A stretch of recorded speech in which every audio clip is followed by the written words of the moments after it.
Good morning, early birds. I am here. Who is I? I am Dr. Annette Feravich. In case you didn't know, if this is your first time in the classroom, I think you're in for a treat. Not a great hairdo day, but a treat. It is, I didn't even change the date yesterday. It is September 16th. No, it's 17th. Did I put the 16th on there? No, I have the 17th. I had the wrong date yesterday on there. I don't remember when I corrected it. So, September 17th, it is day 247. So we got a couple sevens going on, and the third 7 on my license plate, in case you didn't know. She is 777 out there. In case you didn't recognize me, that's my license plate. She is 777. She is the lucky one. I don't know. I call it blessings, don't you? So we are here, and yesterday was Almighty Tuesday. And in Almighty Tuesday, we started our book, didn't we? And I have some questions for us. So I really like to always in Early Birds make sure when I put the questions out there, the reasons for them are for reading comprehension. All right. So are you reading along? You can read along. I've got the link there. And in fact, I'll put it up here. It's really small, but it's there. It's in the link below if you want to follow along with our reading online. All right. There we go.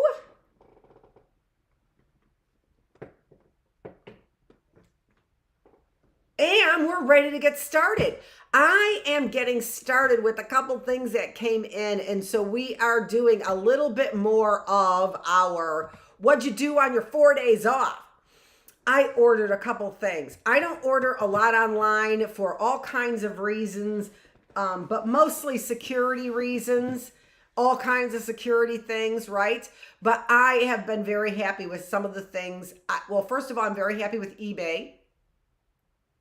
Not so happy with Amazon. But that's because for you know, it's not about the purchases, it's about the you know, exchange, whatever. But I got these shoes, which I love. I put a review out there, and the review is, you know, that they are used shoes. I do buy used shoes from the consignment shop. I don't usually buy them online because it's like, yikes, you don't know. But these are Franco Sarto. And so I know that they are awesome shoes. And look at how beautiful they are. So they are in near new condition, almost brand new. The only thing is that you can see that they've been worn, probably on a dirty dance floor, maybe by my cousin. Because she said she only wears those shoes once. And I saw her wear them to the wedding, Michael's wedding. Those exact shoes, which is the reason why her birthday on September 4th. I never forget it. She's just, you know, she's kind of got class up the wazoo, in my opinion. My definition of class, which might not match other people's. I don't know. Probably not. And on that note, this is my new thimble I made. It's kind of like a leather head. Look at that. Okay. I am telling you, that has saved that little leather head there that is so ugly. I mean, leather is, speaking of life, how did we get here? In instincts, we're talking about just the great miracle of something as simple as cowhide. It is impenetrable, almost, except with I need to have a drill, right? That really, I don't know that they could actually take spears. Do you suppose they could take spears? And I mean, I suppose you could probably take a bow and arrow, right? But to throw a spear and get it through a cowhide? I can't get a needle through a cowhide. I can't push a needle through a cowhide. I have to use a drill press. Or we have to use a hammer to get it through a cowhide. So this makes the most awesome thimble. And it was what thimbles used to be made out of. The leather, of course it was. What else did I get? I got my tape, my 1-inch tape, or 1/8 of an inch thick tape, which I used on my leather wallet, and it is phenomenal. Boy, those sirens are loud all the time with the sirens. I don't know. So the leather tape, the tape I used on my leather wallet that I just showed you yesterday, and it works just great. I put some reviews out there for that. Sunglasses, I got, the tape is from Haya. I remember that. Sunglasses, I can't remember, Kate, but they're Kate Spade sunglasses and black and white. I left them in my car. I thought, you know what, they're gonna stay in my car. That's where I use them. So I left them in my car, I think. Maybe I put them in my purse. I might go get them if they're in my purse. I'm gonna go look at my purse. Hold on. Because they're worth showing off. But I went out yesterday and I might have left them in my car. I kind of hope not. But I did. Don't ask me why. That was silly. Well, I know why. So I always had them in the car. So this is the wallet I was telling you about. So I used the 1/8 of an inch tape. Well, they're just sunglasses. I was thinking I left this in the car. I went out, used it. There's my money in that wallet so I can have my dollar bills out. I put my change in my little change purse when I went out, so I had it. But with the change and my pad, it was thick. Okay, now to the leather just quickly. The leather guy, oh my gosh, that's where I get my leather from, online. And I'm so happy with the purchase. But I cannot even begin to tell you how happy I am. So all the leather, almost all the leather that I used, I did get some of the pieces, which again, I absolutely love.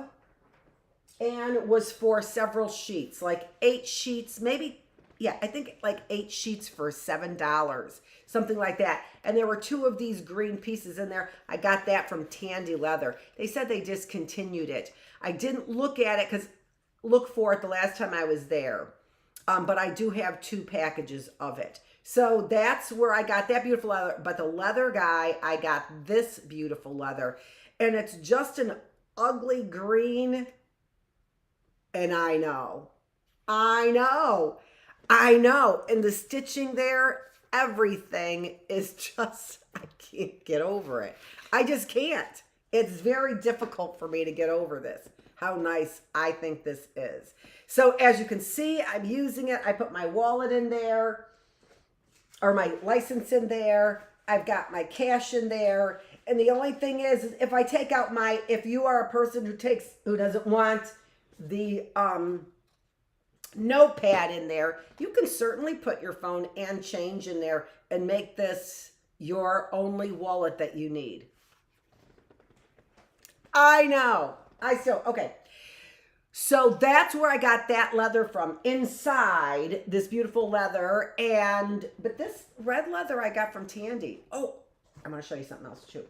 All right, let me make it quick. You already have it. Failed. Let me start with this then. No failure here. Can you even get over how beautiful that is? I don't think so. Let me see what kind of lighting I have on here. Oh, no lighting, so it's the best lighting.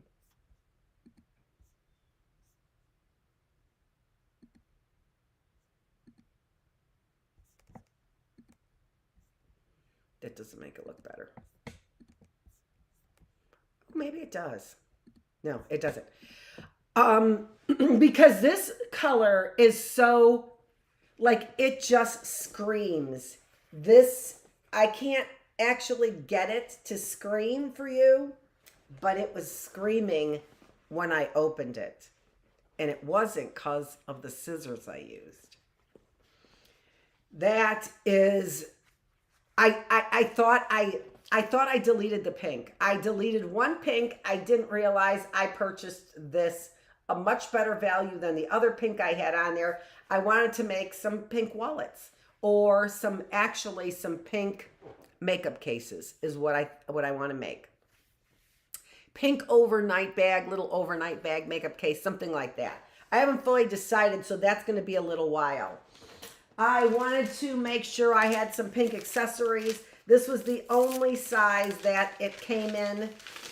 So ostrich, I know, I don't know. I think, you know what, this looks like it's made in the way that old-fashioned paper was made. It doesn't look, but it does feel like leather. And if it were made like the way that paper was made, we just read it, my son and I. Grass, cotton, linen. They smooth out these bumps, or maybe not, for ostrich look. I mean, I don't know how ostrich bumps would be that even, but maybe they're not. I don't know. It doesn't matter. What matters is this. I know the other side is suede, which is usually dirtier and pretty, but not really prettier than the front side. Look at this. Ah! There's more. I know I'm not going to get to our book for a little while.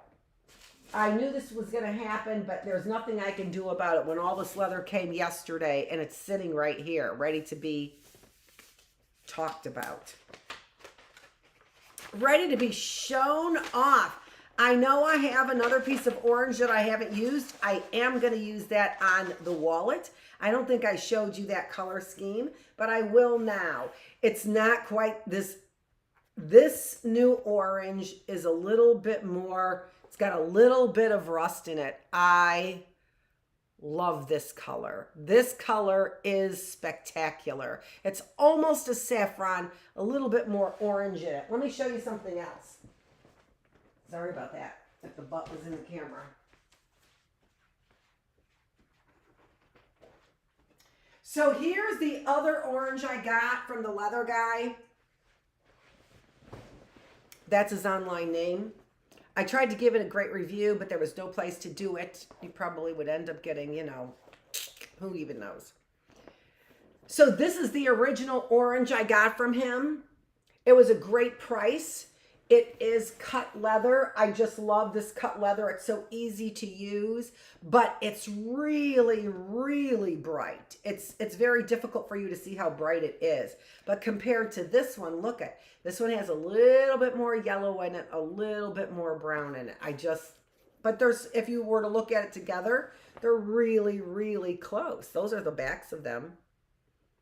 The backs are almost identical. Another.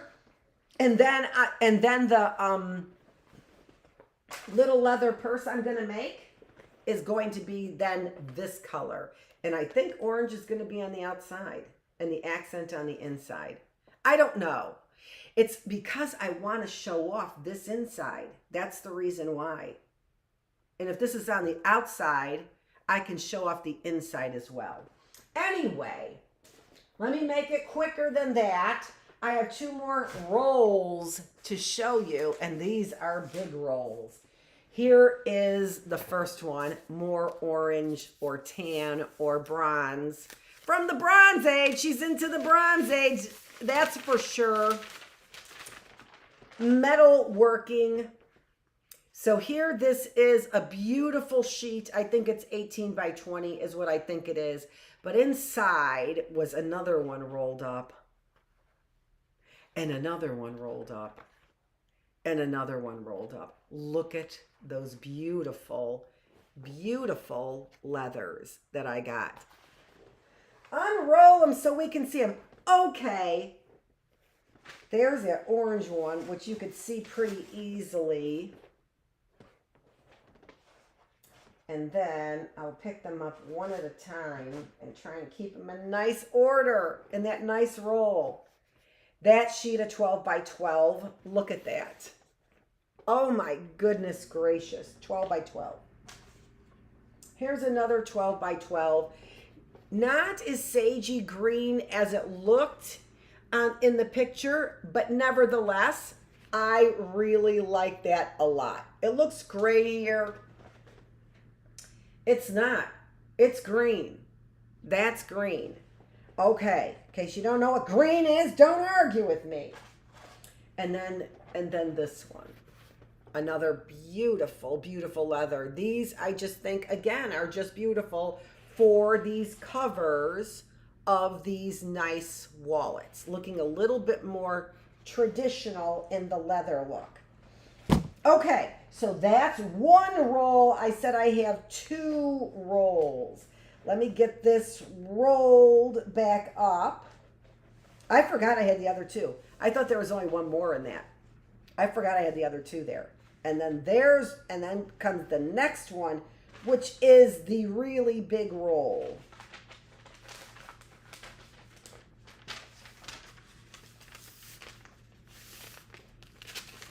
I do have to put them nicely back together again. Until I'm ready to start using and dispersing. Where'd that one come from? Ready? Another one. This was supposed to be a dark, one of them supposed to be lighter, one of them supposed to be darker. I think they look identical. It doesn't matter to me. I don't think you'll be able to tell the difference. So here we have, that's our first one. I bought these the last time and really loved them because I made so many of my pockets out of this red. And the red is that breathable leather. It's just so easy to work with. And you know it's going to be flexible. I know I'm going on. If you're not a leather fan, you're just like snore, snore. Purple. I don't care for this. But I thought it would go nice with some other things for girls. Pink, my pinks and the purples. And it was really inexpensive. It was like for these 2 sheets, I think it was something like $6 for both sheets. Pretty good price, I think. To be able to make out of this one, I could make out of this, well, especially too with the that I could put the insides, but I could make an outside wallet, the outside of a wallet with one of these. And how about that? How about that awesome green? And then the colors you could mix with it. Go Wayne State, right? And look at that one. So those are the leather pieces I got online to do some more of those wallets. I can't help myself. You know, I buy scarves to change my scarves, and no reason not to make wallets. I could sell them, but you know, we'll have to just see about that. I don't mind selling them, making them and selling them. I don't mind. It's just, you know, I'm having trouble seeing the rewards of this business, my first and foremost love. So maybe that's because I spend so much time on other things. I don't think so. Let's get to it. So I want to finish off with where we were before we started our book. No, actually I don't. I am going to run through it just really quickly so you know what I'm talking about. Yeah, I am going to start out with that. And the reason why is because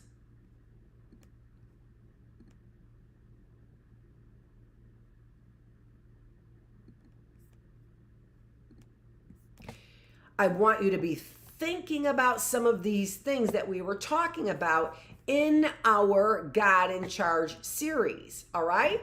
So, could you give up any of your 5 senses? I gave up part of my eyesight, right? We talked about that on last Wednesday. We talked about it.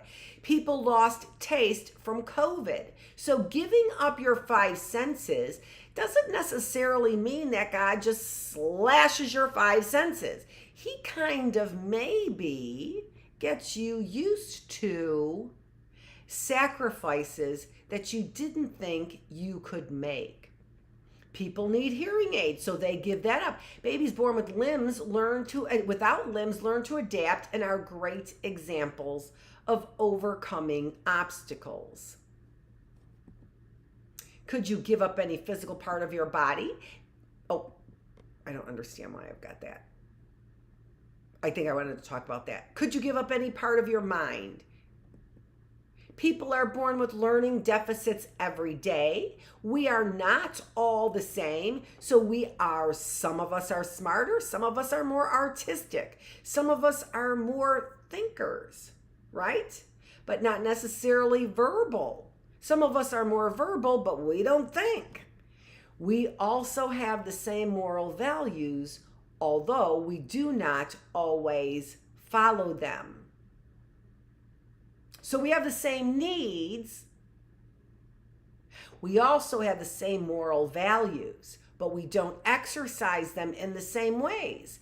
So do you understand? We are all given gifts in all kinds of areas. We cannot migrate like a bird, but we sure can stand in awe and wonder when we see a bird, right?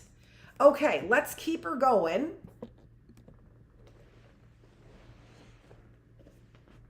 And we are on chapter 13 in our book, Life, How Did We Get Here? And we were talking about instincts from the birds, right? White storks in Europe, but fly 8,000 miles to winter in South Africa.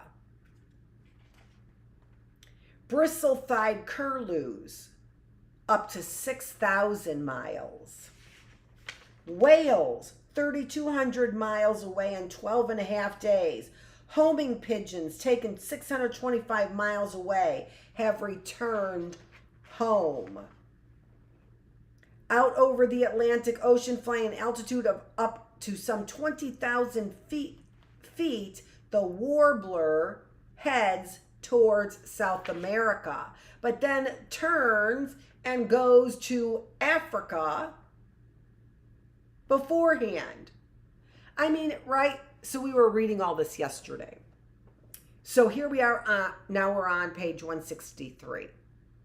One last example. Birds that do not fly but walk and swim. One last example. Birds that do not fly but walk and swim.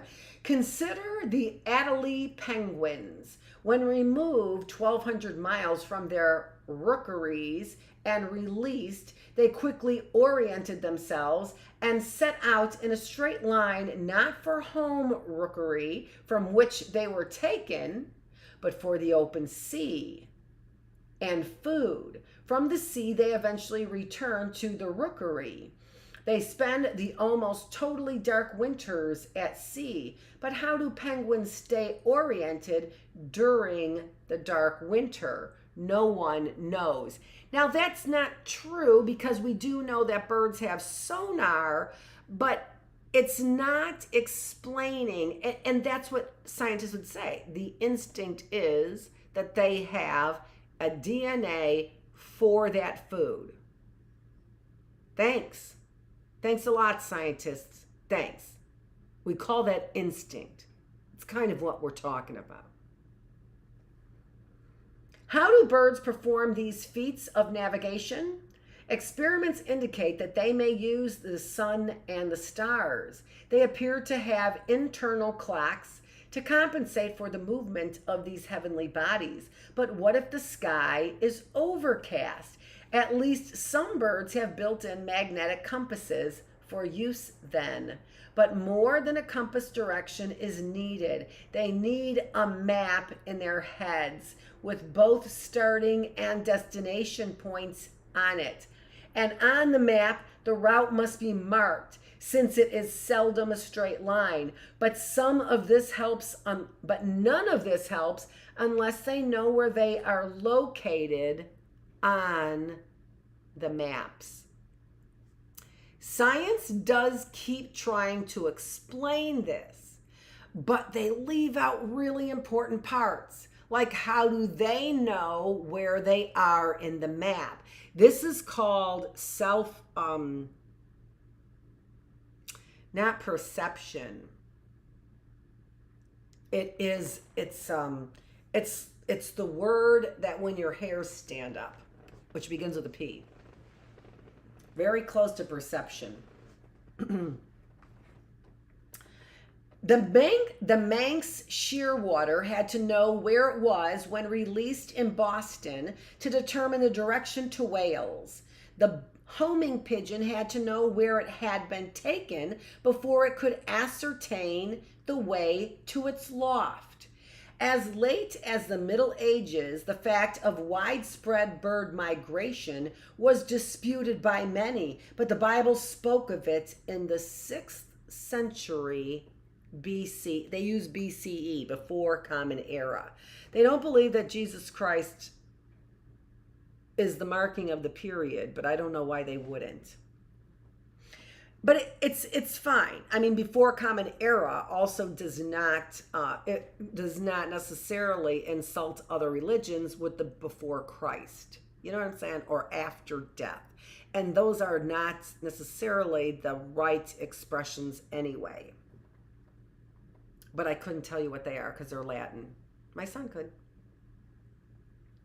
The stork in the sky knows the time to migrate. The dove and the swift and the wryneck know the season of return. But now much has been learned, but much is still a mystery. Like it or not, what the Bible says is true. Like it or not, what the Bible says is true.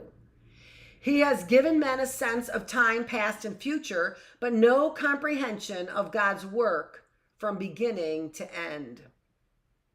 Jeremiah 8:7, Ecclesiastes 3:11 from the New English Bible. He has given men a sense of time past and future, but no comprehension of God's work from beginning to end.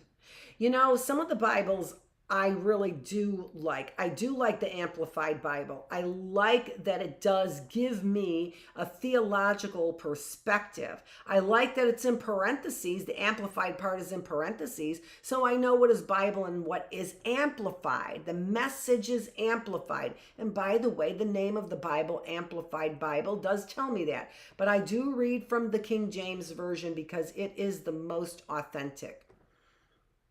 Other navigators. Wait, hold on. Before we read that, we have to read nest building and instinct. How are they making their homes? They're making their homes. Explain that, scientists. You know what they do? They say we don't involve ourselves in that question.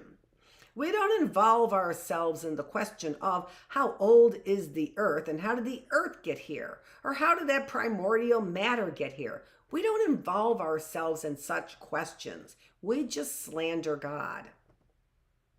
Don't believe. Don't believe.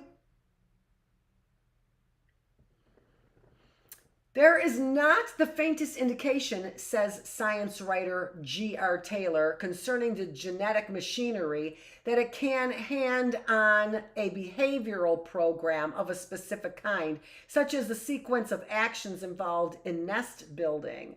Nevertheless, the instinctive wisdom of nest building is handed down, not taught. Consider a few examples. Hornbills. I'm going to push this up and we're going to read about hornbills. You can see the text there. And I'm going to, and you can read on the jw.org website. All right. Hornbills of Africa and Asia. The female brings clay and walls up the opening to a cavity in a hollow tree until she can just barely squeeze inside. The male brings her more mud and she closes the hole until only a slit remains open. Through it, the male feeds her and the babies that eventually hatch. When the male can no longer bring enough food, the female breaks out. This time the opening is repaired by the babies, and both parents bring food to them. Several weeks later, the babies break down the wall and leave the nest. Incidentally, is it not an evidence of purposeful design for the female, while confined and not flying, to molt completely and grow a new wardrobe of feathers? Looking good, Hornbill. How about that? Swifts. One species makes its nest out of saliva. How would it know that? Before the breeding season begins, the salivary glands swell and produce a viscous mucus secretion. With its arrival comes the instinctive wisdom to know what to do with it. They smear it on a rock face. As it hardens, more layers are added, and finally, a cup-shaped nest is completed. Another species of swifts makes nests no bigger than a teaspoon, glues them onto palm leaves, and then glues the eggs in the nest. Now, let me explain something to you for all of those who are wondering a little bit about Darwin's theory and if it could account for any of this. And what they call this is, it's reductivism. I don't know if that's the exact word that they use or not. I can't remember right now. But what It's reducibility is what it is. You can, in evolutionary theory, you have got to be able to reduce life down to one element. And from that element, things expand. Well, in the example of the hornbills and the swifts, what they've done is they've done a process. So they could not have been rewarded with a nest by only engaging in the first process. So there would be no incentive to move to process number 2, because unless there was internal knowledge of what that number 2 step and number 3 step had to be, which means it could not, the knowledge could not have evolved from one single piece of knowledge. So for example, the swifts take the saliva and smear it on a rock face. Then they have to wait for it to harden. How would they know? And then they want to put more on. Well, they could say they just licked the rock face and that's what ended up hardening.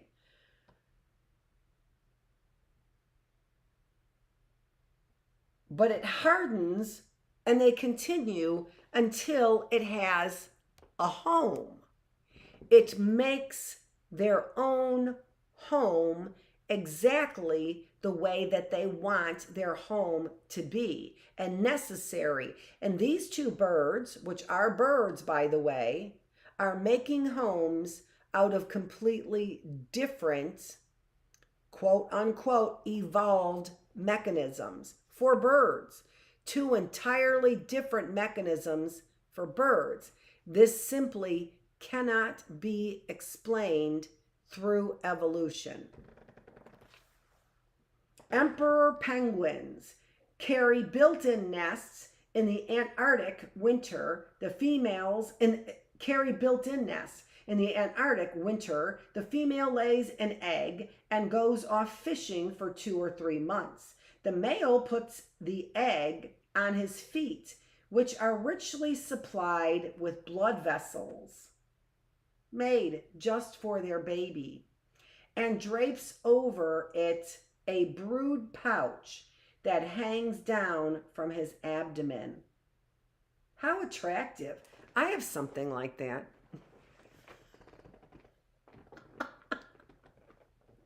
That's what stretch marks do.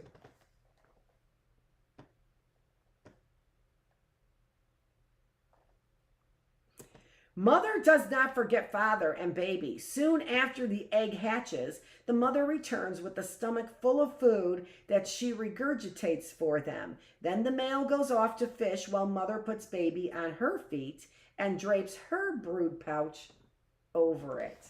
And so there's the picture right there of the emperor pigeons. I have to say, I'm almost positive that I read this book to my son. And to my younger son. There were other things my older son could read really early. He was reading words at 18 months. That's the truth. He was also walking at 18 months, 16 months to be exact. So, you can go from there.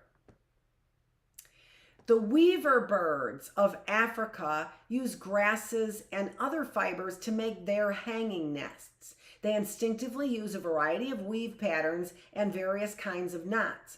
Sociable weavers build what may be likened to apartment houses, making a thatched roof some 15 feet in diameter and strong tree branches, and to the bottom of this, many pairs attach their nests.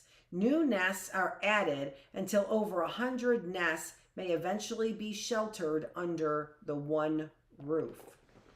So these are the weaver birds right here.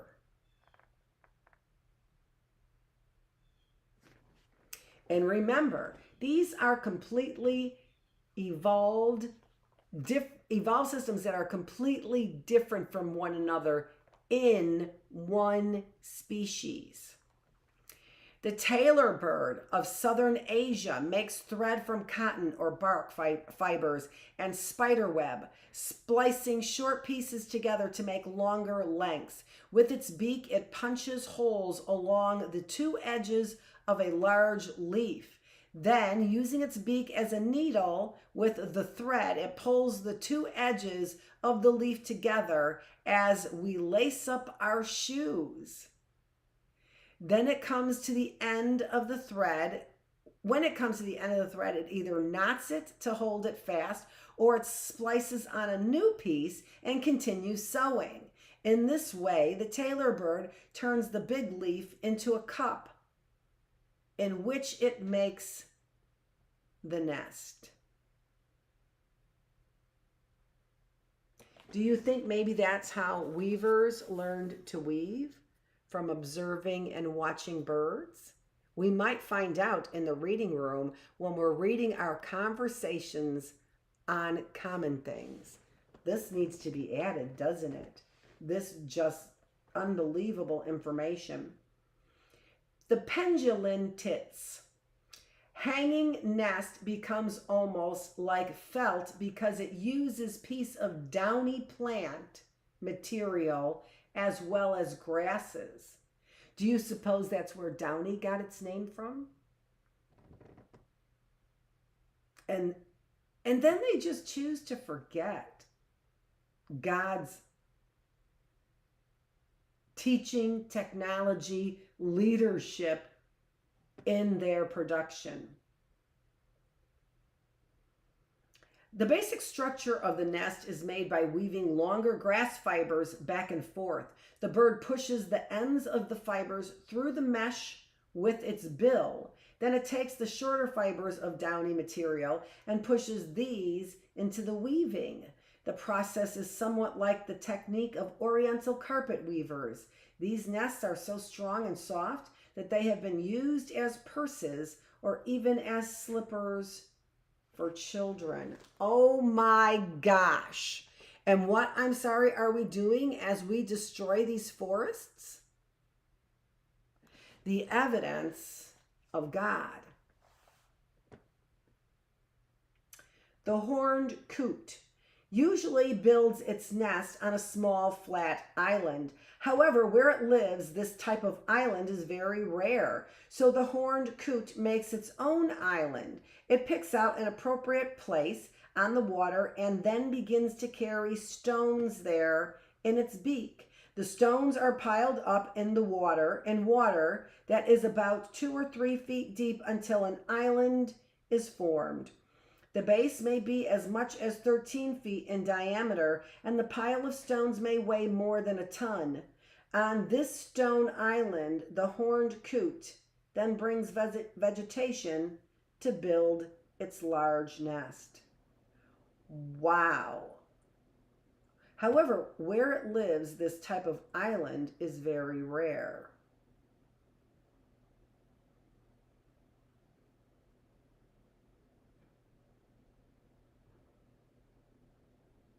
I don't even know what to say about that.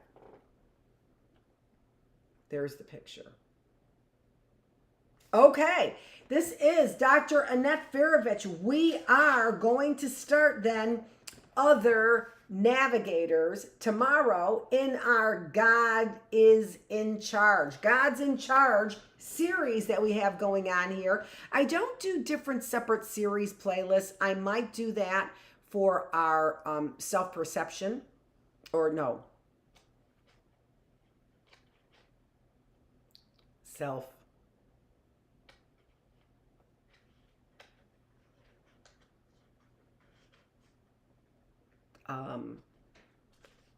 Oh, what are they? Nathan, what? Self-prophetic, self-fulfilling prophecy. What? Okay, that's not a great look with that missing tooth, is it? Oh, when am I going to get some people I can trust? Hi, boys. I love you. This is Dr. Annette Feravich, and I miss my sons a lot.